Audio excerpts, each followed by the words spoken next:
Hey guys, this is Collin Moshman for CardsChat.com, the world's #1 poker community. And first I want to say don't miss a second of me and Katie's exclusive content. Click on the blue CardsChat logo in the bottom right corner to subscribe, or the red subscribe button below the video. Today we're talking about tracking software and filtering, a favorite topic of mine, so you can filter for players, stats, or even specific hands. So for example, I often hear people say they lose a lot with their premium hands. If you're concerned about that, take a look at them in tracking software. So here I can click on hand values and say I want to select specific hands and see what happened with them. Let's say, for example, queens are better as well as ace king suited. We add them to our filter, save and apply, and now it's going to pull up a list of hands that meet these criteria. I see this one. The biggest loss in this list is with ace king suited. So did I make a mistake, or is this just a standard hand? I'm going to go to replay and we can take a look. So here's the hand. Let's go ahead and see what happens. Playing way too fast there. But what we have is player UTG +1 moves all in. The player to my right moves all in, and I call it off for about 15 blinds.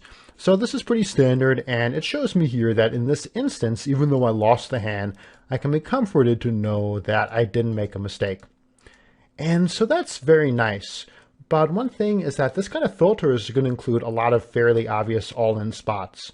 So now let's take a look at a different filter that gives me more potential to have made a big mistake. So we're back at the list of all possible filters, and I want to see a hand that involves some post-flop play. So let's go ahead to possibilities for the river. I'm going to say that I saw the river, but not just that, there was some kind of significant action. So let's further say that we go to river calls. We could do that we call a bet on the river, or even that we call an all-in on the river. So that could be a fun one. I'm going to click add filter. So this would be one of them. And you can also combine filters. Now, I'm going to break a big rule of making a video, which is you usually do not want to make yourself look as bad as possible when you're making a poker video. And yet I'm going to do exactly that.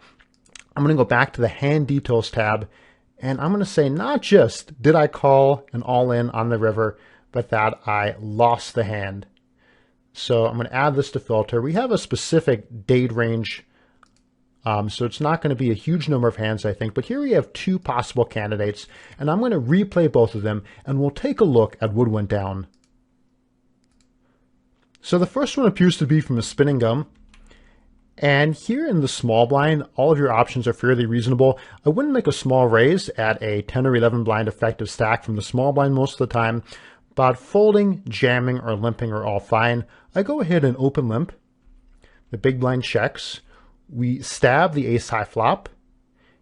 He calls, and now we turn a pair. So I decide to check call. This means that if he's floating, if he has called the flop with nothing, figuring that I'm unlikely to have had anything, then I can win another bet from him. And here at the river, he should be pretty polarized. In other words, if he has a hand like king 5 or some kind of random pair, third pair kind of hand, he's probably not going to move all in. So most likely he has at least a jack or better, or he is nothing. And for that reason, I go ahead and make the call. So you can probably guess based on the filter, he has something, but let's see at least if our read was right and he doesn't totally own us with a hand like 8-6. So we did turn 2 pair, and he goes ahead and makes a nice value bet to win that hand. The other one in this filter, everyone folds to the small blind, who limps. I attack the limp with the queen 10, and he calls. On a fairly dry flop like this, I bet a third of pot, and then we turn top pair. Looks like that's going to spell trouble for me. And what is his range when he puts in the check raise? Probably he would do this with a 6, or he would do this with air. He just doesn't believe that I have anything. Maybe he has a flush draw. And I elect to call him down. The ace doesn't change much, so I'm going to call river unless it's a spade. And this looks a little bit spewy. So certainly against an aggressive opponent, it's totally good to call off here because it's blind versus blind. But against a lot of players, this is a potential spew that I've made. He doesn't just have a 6. He is basically the nuts here. So I'll definitely get owned.